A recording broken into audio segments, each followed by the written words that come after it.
2005 was when I was diagnosed with cancer. So we had the surgery done, and I woke up and he was like, "You're probably not gonna remember this, but it's cancer." And how can you forget that?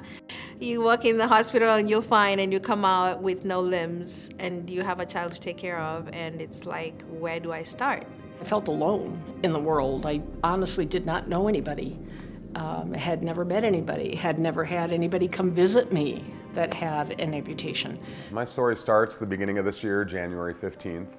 Was just having a normal night with my family and got up to get some water, and my legs started feeling a little funky. I made it back to my bed, barely. We ended up calling 911.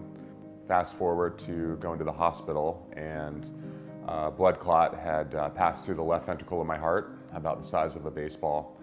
And when it passed, it meteorized and went all over my body. It cut off the blood flow to my leg. It caused acute kidney failure. My right leg was saved, if you will. My left leg was amputated above the knee. That was through 4 different surgeries, so there was a lot going on due to some bleeding complications.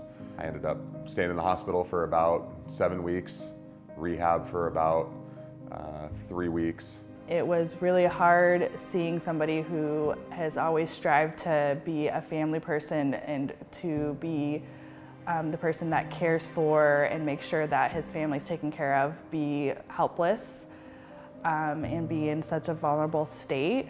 Recovery's been, it's been a challenge. I wouldn't be where I am today without an army of people. My family, first and foremost. My wife and my mother did not miss a day in the hospital. They are with me every day. I talk to them, I see them. My sisters, my extended family. I've got some really good friends that have all been there with me every step of the way. My kiddos, Gary and Mia. Gary's 6, Mia's 3. They are the light of me. They are my motivation.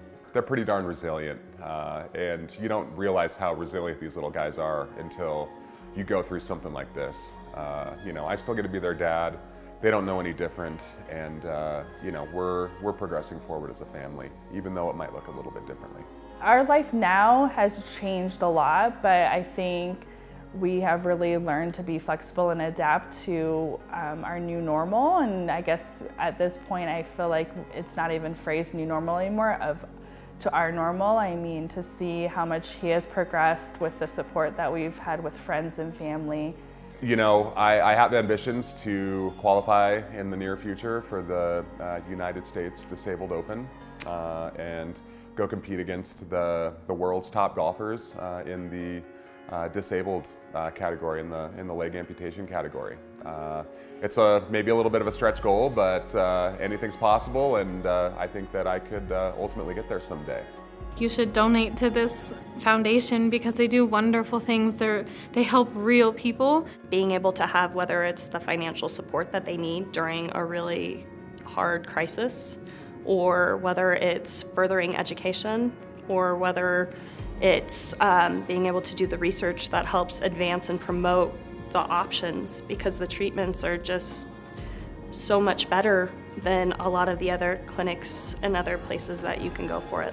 People that have had amputations, it's serious, it's hard, it's expensive. So having a foundation that you can reach out to who has the knowledge base can help you walk through the hurdles of getting treatment is super important. Until foundations like Limb Preservation comes and intervenes and provides those kinds of little counseling and environments and community for you, it's hard to get out of that dark shell. So that's why people should donate to this kind of foundation. It's been a journey, but we're getting through it. Navigating things are a little different. Going places can look a little different. Playing with our kids looks a little different than other families, but I think overall we've adapted really well and have really embraced those changes and have made us more aware of things that maybe we weren't aware of before all this happened. Your contributions and support of this worthy foundation makes tremendous difference in people's lives, and we couldn't do it without you. So from the bottom of my heart, thank you so much.